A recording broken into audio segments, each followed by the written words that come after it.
Hello everyone, this is the Pyörremyrsky.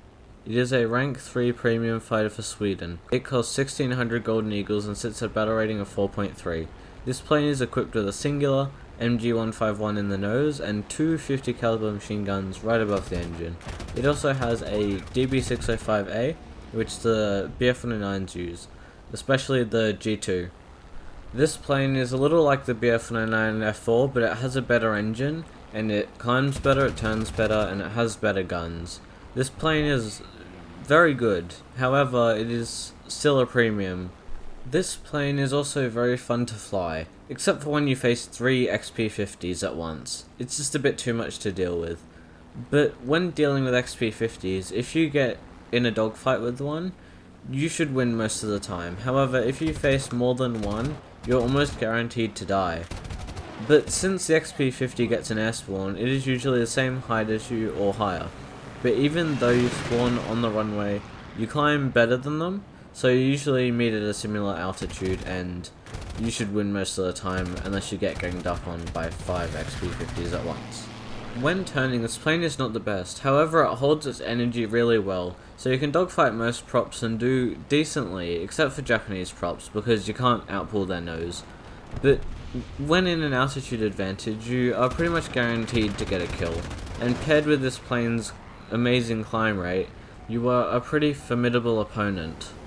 However, the flaps on this plane are really useful at lower speeds, like at the top of a loop or when you are in a dogfight. Even though they don't deploy that fast, they are still very useful for dogfights, since they allow you to basically float behind people. The plane, however, is not that fast. Most planes will be able to catch you, but that is easily outweighed by your decent guns and great turning and engine performance. Also, when it comes to the guns, I suggest using the air belts for both the 50 cals and the 20mm, especially the 20mm because it carries the most meaningless rounds. And the 50 cals are pretty good too. With the air belts that they have, it has the most high explosive shells out of all of the belts it has, so it does some pretty decent damage as well, especially if you hit, and especially since it has a lot more ammo than the 20mm does. This plane also carries either 4 500kg bombs or 4 100kg bombs, which are decent in ground RB because they drop one at a time, which means you can get 4 kills if you're accurate enough with the bombs. I also have a Discord server that's linked in the description if you'd like to join. I do recommend getting this plane if you want to grind up through to rank 4 Swedish aircraft, or you just want a prop plane that's fun to play. When taking this plane out in a battle, I recommend taking minimum load, because if you take 20 minutes, it makes your plane a bit heavier and less maneuverable at low and high speeds, and when you do that, you possibly could die, because you might not be able to climb over someone's nose. Some tips for when you start playing the plane is climb straight away, make sure you have air targets, and side climb a bit if you need to, just to get above most if not all of the XP50s, because then you should win most of the fights against them. And only fight one XP50 at once. If there's 2 coming towards you, I'd suggest run and maybe dive to get to your friendly so they can help you, because you're not winning a dogfight against 2 XP50s usually.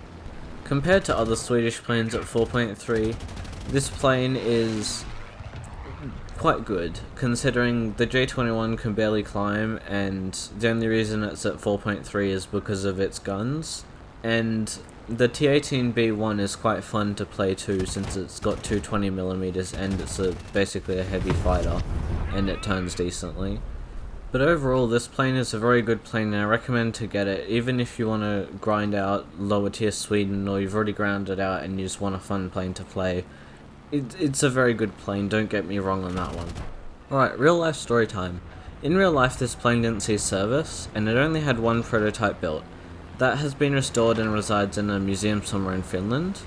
Even though this plane looks a little like a BF-109, it would have never fought in World War II because its first flight was in November of 1945, which just missed the end of World War II by a few months. And apparently its real life flight performance is similar, if not on par with the BF-109 G6, but I'm not sure if that's believable or not, but it possibly could be true.